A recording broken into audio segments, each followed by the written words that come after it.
Sabi yun eh. Babausin. Babausin.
So gumagamit tayo ng Ventus sa kanyang medyo lower back kasi maraming spasm. So it will helps a lot sa kanyang lower back.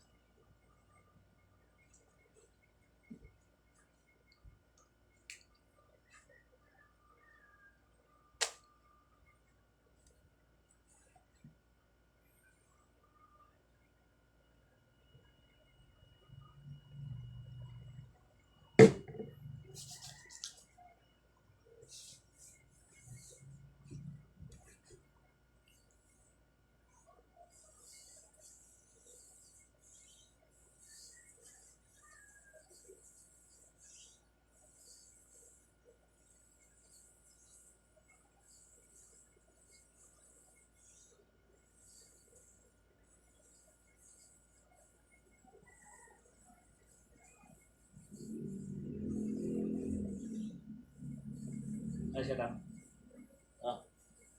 Ayos ka mo. Bigini ka. Ayos lang.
Sabi gini ba, pa-GMS na siya ba, na? Takay ba, magkara pa na? Kung baru itu makira kamu nih, Pak.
Hintayin natin ng mga at least mga 3 minutes pa.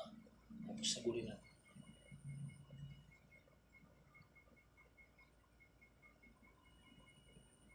Diba?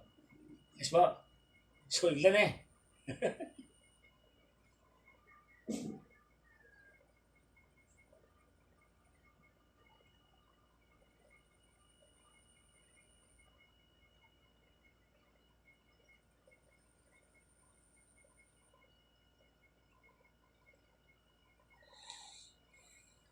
So yan, mag-advise muna ako habang binibintos ako si Abu Pipito.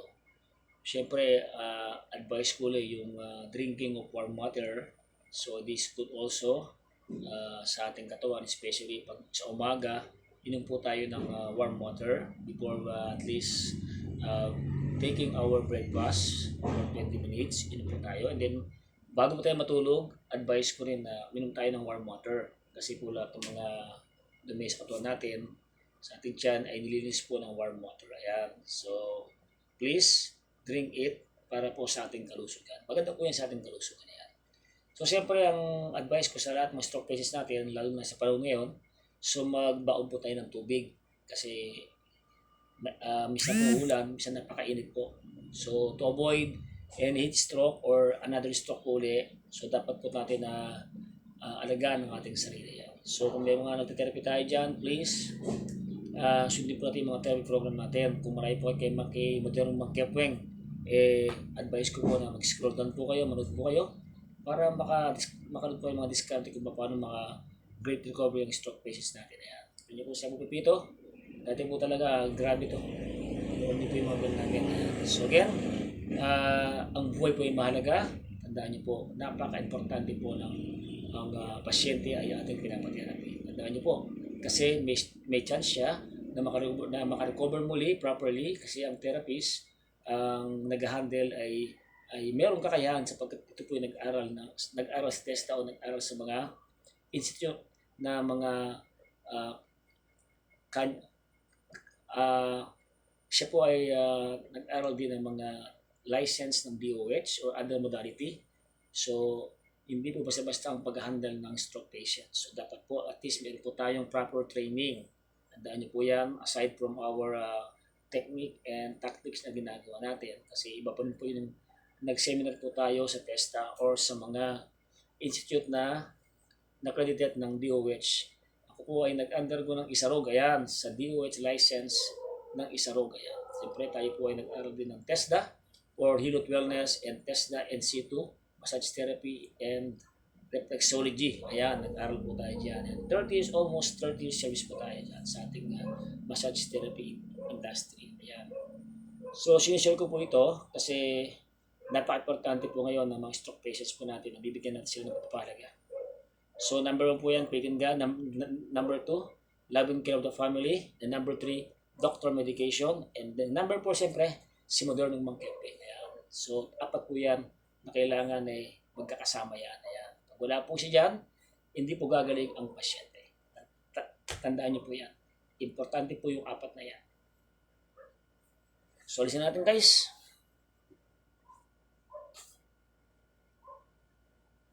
may mga bakat to guys, pero itong bakat niya po dito, 3 to 4 days, mawawala dito.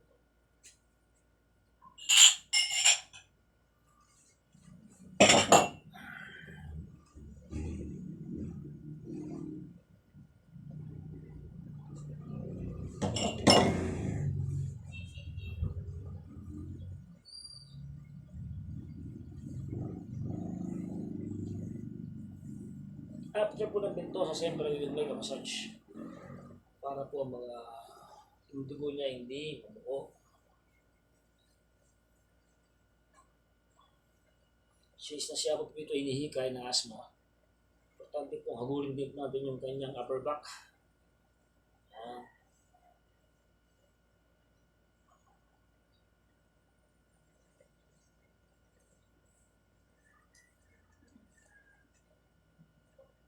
So, di ba ito?